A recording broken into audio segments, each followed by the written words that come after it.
we're in a perfect storm here, not only in New Mexico, but in the country and in the world in general. We have rising demand for electricity. Countries are growing, economies are growing. We have rising cost of electricity. We have decreasing and finite resources to supply this electricity from a fossil fuel-based standpoint. And we have rising greenhouse gas emissions.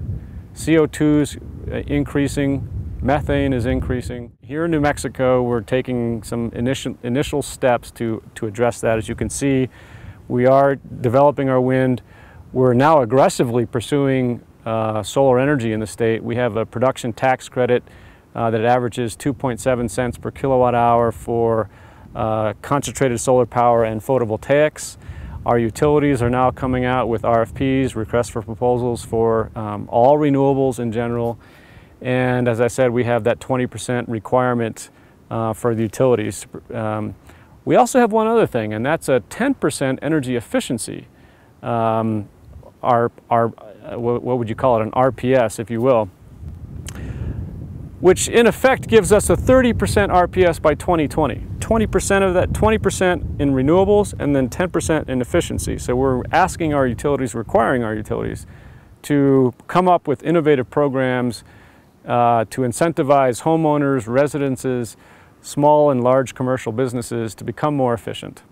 Whether it's through conservation or putting in Energy Star appliances, so on and so forth. We have enough potential here in the desert Southwest to supply the nation's energy needs just on solar alone. And the wind technology is changing as well. These machines are becoming more efficient at grabbing low wind speeds, and the prices will ultimately reflect that as well. One of the things that my organization, RDC, proposes is to create a new energy economy in the state of New Mexico.